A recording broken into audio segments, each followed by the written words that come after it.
I'm talking with Ken today about Noisz Reverse, which is the expansion to Noisz. Ken is the producer of that game. So thank you, Ken, for taking a little bit of time to talk to us today. Thanks for having us. Yeah, happy to have you on board. So I first saw Noisz at Play NYC this past year. Really interesting game. So for people that haven't heard of Noisz, Ken, why don't you pitch it for them? Tell them what it is and why they should be interested in it. Okay, sure. So Noisz is a rhythm bullet hell visual novel with a unique gameplay hook that blends rhythmic input with free motion, and has a massive branching story comparable in text length to standalone visual novels. It's a deep and challenging game that you could sink like 100 hours into and still be having fun with it, but the basic mechanics are simple enough that you could just pick it up and run through it on easy for the story if you like. Perfect. Right to the point. Let's talk about the hook that got me interested in the game first.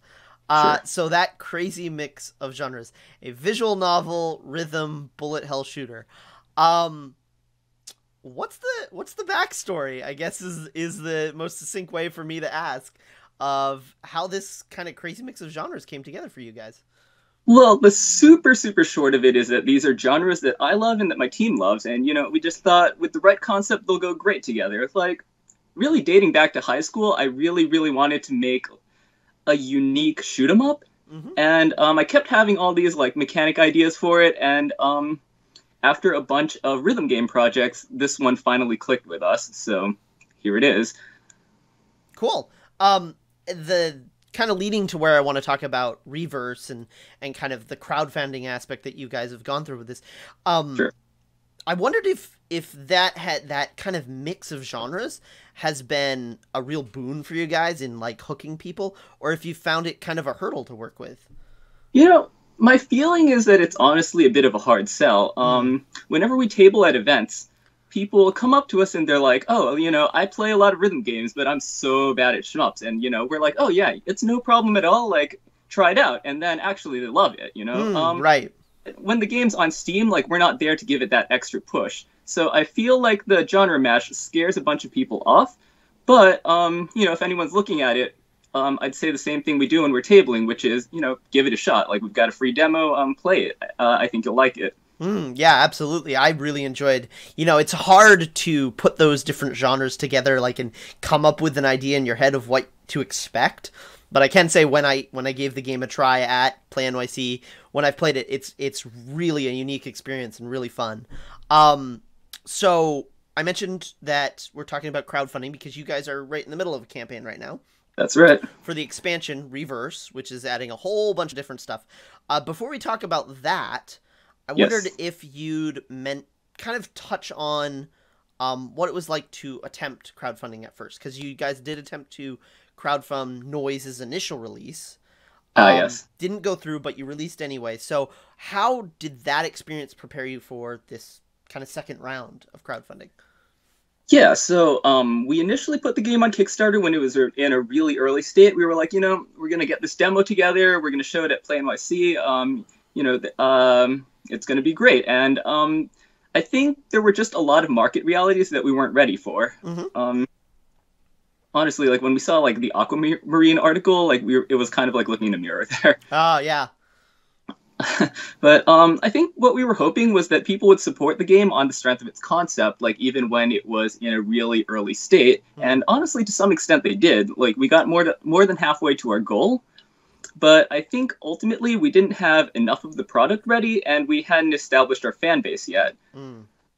So that was very tricky for us. But getting our demo ready for the Kickstarter and, getting to actually play the game and get our own hands on it, we felt like we had something really special. So when it didn't fund, I just went and said to my team, all right, it looks like we're not making money on this thing. Like, who wants to do it anyway? And nobody wanted to give up on it. So here, 2 years later, here we are with a game and we're going in for round 2. Awesome.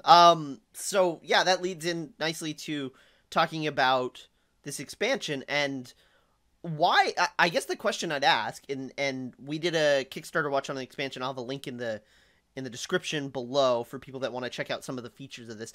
It's a really feature-rich expansion that you guys are proposing in this crowdfunding push. Why did you turn back to crowdfunding? Is it kind of just that you already had this base now and you kind of knew what to do this time? Um, well, it's hard to say if we know what we're doing this time, but it's a combination of things. So first off, we figured we'd like to strike while the iron's hot. Like, we're coming a few months after Noise's release right now, and the second DLC pack, which is coming out hopefully later this month, is going to be the last Noize content that we can release until Reverse comes out in December. Cool. So we want people to, pick up the game while it's fresh in their heads that, Noize is a really fun game. And second, the expansion is super ambitious, and there's just stuff that we need more money to be able to accomplish. Well, that makes sense. Right on. And third off, I'd say it's kind of a pride thing. We just want to see if everything we've done, so far, will take us further than we got the first time. Oh yeah, absolutely. That's a good thing to see. And you've kind of got that fan base that you built during the first attempt to kind of channel into the second one. So that's cool. Like I said, we'll have a link down below where you can check out a lot of these features. Really upping the difficulty, I think, is a big push, which makes a lot of sense once you actually see some gameplay, which we'll have playing in the background for people. If you want to check out what this looks like, then you'll be able to see it during this interview. But I do encourage you, as you said, you've got a free demo. So people should absolutely take a few minutes to check that out. So turning from talking about Noize and the campaign, big thing we like to find out is kind of what's your background, what brought you into independent game design, and what got you interested. All right. Well, personally, I've been doing this stuff for a long time. When I was in second grade, I picked up Click and Play, that thing that Click Team released, like a drag and drop heavy, really, really simple game making engine. And I made this absolutely horrible Pac-Man clone that I will never show anybody. And I also got a bunch of other things under my belt as a kid, stupid ROM hacks of Final Fantasy and Pokemon, stuff like that. Sure. But I'd say where things really took off was Pump It Up Infinity. That's an arcade dance game. It's kind of a funny story. Basically, I was at a dance game tournament for Pump It Up, and I met the producer there, and he was like, yeah, we actually need more people for our team. And so I joined on. Initially I was doing level design, and just kind of as a whirlwind thing, I ended up as the assistant producer of the game. Oh, wow. There you go. So yeah, I ended up calling a lot of shots there, and our team now is actually a subset of the crew that worked on Pump Infinity, so we're still doing things together. That's fun. That's cool. And you keep the team together? Yeah, so I still do a bunch of level design for other rhythm games. Neon FM and Archaea are both indie rhythm games, so I guess I'm a little bit typecast, but this one's kind of different. Oh, awesome. Okay. You've mentioned, obviously, that rhythm games were a big inspiration to you. Obviously, you're invested in the genre. But what were some of the games that maybe you played growing up that really kind of captured your attention and captured your imagination and kind of were your inspiration? Sure. So the really big and obvious ones where people come up to us and say, hey, your game looks like this other game, or is it like this, are Ikaruga and Crypt of the Necrodancer. Yeah. So a really, really big one, though, that's less obvious, I think, is Rez. Oh, yeah. Yeah. So the thing about Rez is that the music, the gameplay, all the visuals, they just blend together and try to suck you into the music. Everything in that game ties right back to the music. It's and it just kind of sucks you into the experience. And we went about it totally differently, but Noize is also going for that immersive feel. Yeah, I can see that connection having played both games. Yeah, absolutely. It's like the same end goal on a different path, sort of like. Right. Yeah. I mean, we really want to make Rez again, especially since it's been done so well already twice, really. Yeah. But we did want to get that sort of synesthesia going. So. Yeah, good words. Synesthesia. Ooh, nicely done. Great. And then kind of just to bring this to a close, the question we always ask every person we talk to, what other indie games are out there that have captured your attention? It's a big scene, but is there 2 or 3 that are in the works that you're really excited for? In the works or already out? Either way. All right, I'll name one that's already out and one that's in the works, I guess. Perfect. So, one that I want to shout out that's already out, absolutely, is Gender Wrecked. Yeah. Don't know if you've heard of it. It's an absolutely stellar. Okay, it's an absolutely stellar visual novel about identity, like how personal and diverse the concept of gender is. And honestly, like when I first heard about it, when I read the description, I was kind of skeptical and a little nervous to play it because I'm like, I don't want someone to like force their ideas about identity down my throat, But it turns out the game's super, super inclusive, and you can just take whatever you want from it. And I was super impressed. Cool. So absolutely a great game.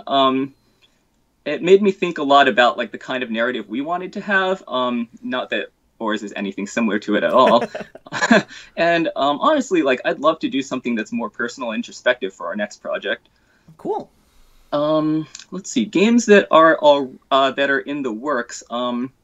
Two bullet hells that I'd like to shout out. One you've definitely played is Super Chrome. Oh yeah. So that's a very, very retro indie shmup that's in the works.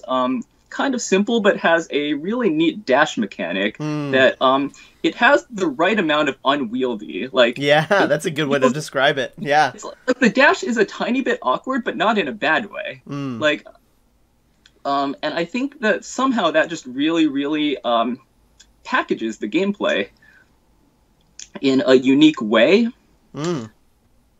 So I really love the feel of Super Chrome, and I'm looking forward to seeing where it goes. Another shmup that I really like that's in development is The Void Rains Upon Her Heart. Oh, I haven't heard of this one. Oh, really? Okay, so it's a side-scrolling shoot-'em-up roguelike. Ooh, cool.